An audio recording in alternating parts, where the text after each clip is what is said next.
नमस्कार मित्रांनो, स्वागत आहे तुमचं आपल्या यूट्यूब चॅनलवर.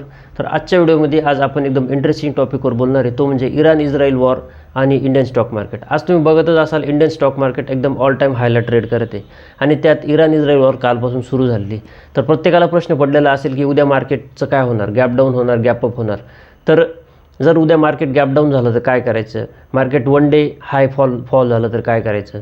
तर याच्यासाठी काय आहे की एक गोष्ट बघू आपण की अशा वॉरचा, अशा स्पेशल सिच्युएशनचा मार्केटवर इम्पॅक्ट तर होतोच. तर समजा मार्केट उद्या गॅप डाऊन ओपन होऊन 18% फॉल झालं तर काय करायचं. तर मार्केट 2000 तसं बघायला गेलं तर मार्केट 2008 साली मेमध्ये 18% फॉल झालं होतं. ऑक्टोबर 2012मध्ये फॉल झालेलं होतं. जानेवारी 2012मध्ये फॉल झालेलं होतं. जानेवारी 2008मध्ये 15% फॉल झालेलं होतं. तर अशा फॉलला घाबरून जायची गरज नाही आहे. तर ही एक स्पेशल सिच्युएशन इन्व्हेस्टिंग ऑपॉर्च्युनिटी आपल्यासाठी आहे. जर उद्या मार्केट गॅप डाऊन ओपन होऊन 18% जर फॉल झालं तर त्यात आपण एक स्पेशल सिच्युएशन समजून इन्व्हेस्टमेंट करू शकतो, SIP ॲड करू शकतो.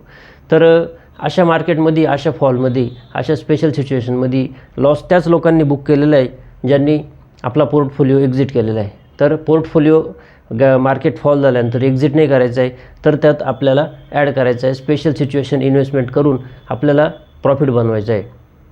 तर इराण इस्रायल वॉरचा निगेटिव्ह इम्पॅक्ट हा इंडियन मार्केटवर होऊ शकतो. तर जे आपलं कमोडिटी मार्केट आहे, ज्यात क्रूड ऑइल, नॅचरल गॅस याच्यावरती ट्रेडिंग केली जाते, किंवा crude oil and commodity market, natural gas हे आहे. तर काल जेव्हा वॉर सुरू झाली तर तेव्हा क्रूड ऑइलच्या आणि नॅचरल गॅसच्या प्राइजेस अचानक हाईक झाल्या, म्हणजे वाढलेल्या आहे. तर याचं रिझन काय असू शकतं, इंडियन मार्केटवर त्याचा निगेटिव्ह इम्पॅक्ट होणार आहे आणि क्रूड ऑइल, नॅचरल गॅस याच्या प्राइजेस का वाढणार आहे. तर याचं रिझन असं आहे की इराण आणि सौदी अरेबिया ह्या दोन कंट्रीज क्रूड ऑइल आणि नॅचरल गॅसच्या प्रोड्युसिंग कंट्रीज आहेत. तर यांच्याकडे पूर्ण साठा क्रूड ऑइल आणि नॅचरल गॅसचा आहे. तर याच्या प्राइजेस का वाढल्या, तर इराणनी इस्रायलवर अटॅक केला हे त्यांनी ॲक्सेप्ट केलेलं नाही आहे, पूर्ण डिनाय केलेलं आहे, परंतु त्यांचा पूर्ण त्यामध्ये रोल आहे असं न्यूजद्वारे किंवा आपल्याला बऱ्याच गोष्टीतून समजत आहे. तर सौदी अरेबिया आणि इराण ह्या दोन कंट्री क्रूड ऑइल आणि नॅचरल गॅस या दोन गोष्टींचा प्रोड्युसिंग कंट्रीज आहेत. तर प्रॉब्लेम काय झालेला आहे की हे कॉन्फ्लिक्ट सुरू झाल्यानंतर, इराण इस्रायल कॉन्फ्लिक्ट सुरू झाल्यानंतर क्रूड ऑइल आणि नॅचरल गॅसचा जो सप्लाय तो डिस्टर्बेड झालेला आहे पूर्णपणे. सौदी अरेबिया आणि इराणतर्फेचा जो नॅचरल गॅसचा पुरवठा केला जातो इतर कंट्रींसाठी तो डिस्टर्बेड झालेला आहे. त्याच्यामुळे काय झालं आहे, त्याच्या प्राइजेस हाय झालेलं आहे आणि त्या आणखी हाय होऊ शकत्या.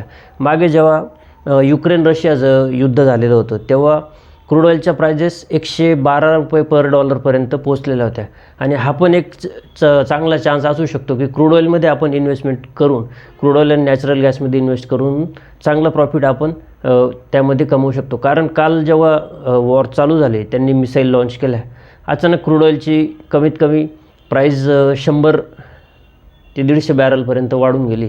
तर हा क्रूड ऑइलमध्ये इन्व्हेस्टमेंट करण्याचा सुद्धा एक चांगला चान्स आपल्यासाठी आलेला आहे. तर उद्या मित्रांनो इंडियन मार्केट ओपन झाल्यानंतर घाबरून जायचं नाही आहे. एकदम 18 ते 20% फॉल झाल्यानंतर सुद्धा एक स्पेशल सिच्युएशन इन्व्हेस्टमेंट म्हणून आपण त्याकडं बघून त्यामध्ये आणखी इन्व्हेस्टमेंट करू शकतो. ज्यांच्याकडे फंड असेल त्यांनी त्यामध्ये इन्व्हेस्टमेंट करून चांगलं प्रॉफिट बुक करू शकता.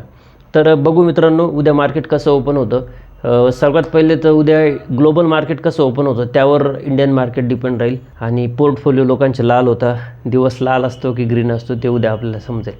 धन्यवाद मित्रांनो. व्हिडिओ आवडला असेल तर सबस्क्राईब करून टाका.